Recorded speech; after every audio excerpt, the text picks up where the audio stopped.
әр қазақтың сұрауы бар. Бүгін сұрауы бар алаңында қоғам қайраткері, мәдениеттанушы Серік Ерғали. Енді сіз ет тағамына қазақы мән беру туралы жай айтасыз. Біз қазір етті 5 бармақ дейміз, 5 бармақ дейміз, қадірін кетіріп болдық.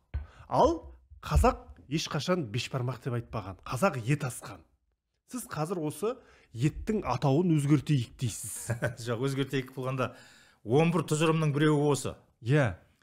Бұл енді қазақта тағам көп. Бірақ ет біздің кемінде 4-5 мың жыл бұрынғы тарихы бар нәрсе.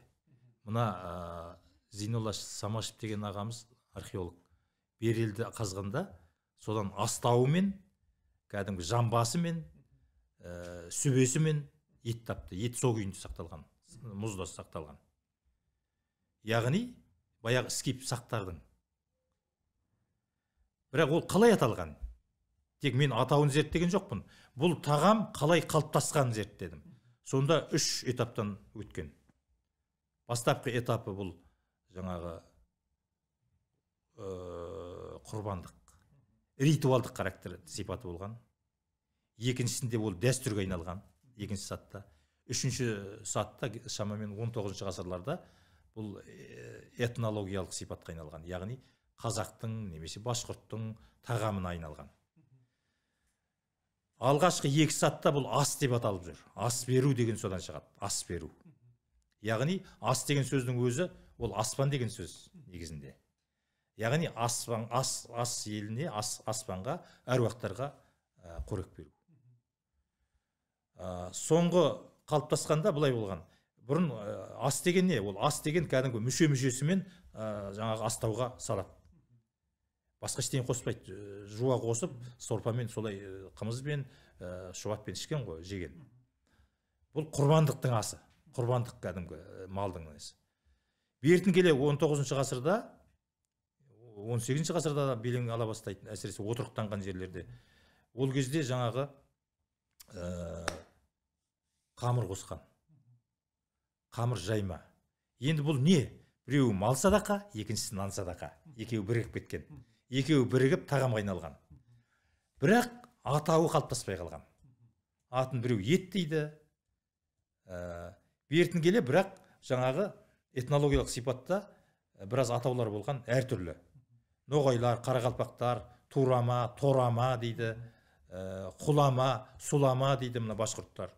Салма дейді. Сондайлар болған, бірақ жаңағы тағамға ортақ болмай қалды. Содан патшалық Ресейдің тілмаштарының аузымен 5 бармақ аталып кеткен.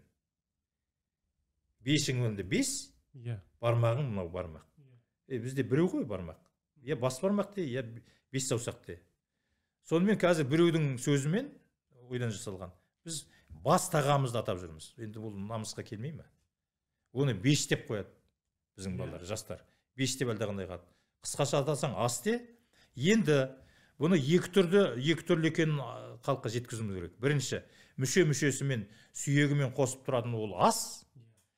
Жаңағы тағамға айналған түрі, жаймасымен, дәмдеуіштерін қосып, жаңағы түрлі туралған түрі, ол асамық. Асамық деп атау керек. Асамық деген неолог жаңа сөз, бірақ оның асау деген сөз. Мына ас сөзін мен зерттегенімде содан 20-ға тарта сөздер пайда болған. Асау, асату, ас, асу, асық деген сөздің өзі аспанға лақтыруды білдіреді. Сонда енді асамық деген сөз, ол бұламық деген сөз бар бізде.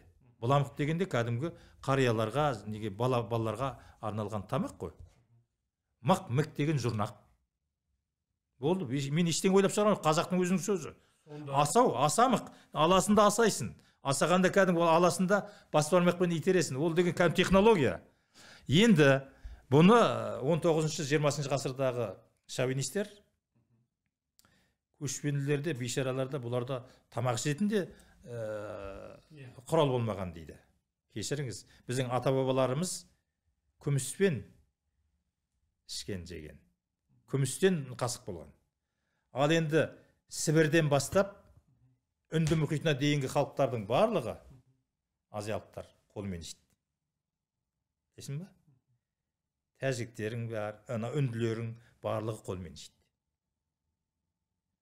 Өйткені анау пышақ, қасық, оның барлығы қару. Анау несібе Алла тағаланың берген. Жаратқанның берген несібесіне қару жұмсауға болмайды. Қолмен жеу. Соңғы Бұл уақытта әуелден келе жатқан. қазір қонаққа барсаң, ортаңа бір табақ етті қояды, Енді тарелкелеріңді ол қояды, гигиеналық жағы бар. иә. Гигиеналық жағы бар, ол енді солай болсын, оған тиіспей-ақ қояйық. Мен жаңа идеологияны айтып Иә. отырмын. Енді Сондықтан кешіріңіз. иә. Барлық халықтарда қолмен жеген, бірақ мынау сол тағамның бірі. Сонда Қазақша асамық. бес бармақ емес, беш бармақ емес, ет асу Иә. емес, асамық. Иә, асап жеу. Және түбірінде ас бар. Енді бұны Асау бар.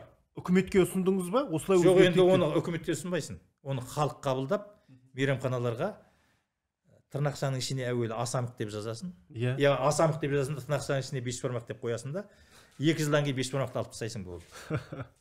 Латынша бәріне. Ол деген Санаға сіңіп қалған нәрсені жоқ, ол кез келген нәрсені нетуге болады. Мысалға, ұлттық ойындардың кейбіреуін жапондар басқаша атайды. Өзгертіп жатады ғой. Кейбір мемлекеттің аттары өзгеріп жатыр. Мемлекеттің атын өзгергенде бір тағамның аты деген не? түсінікті.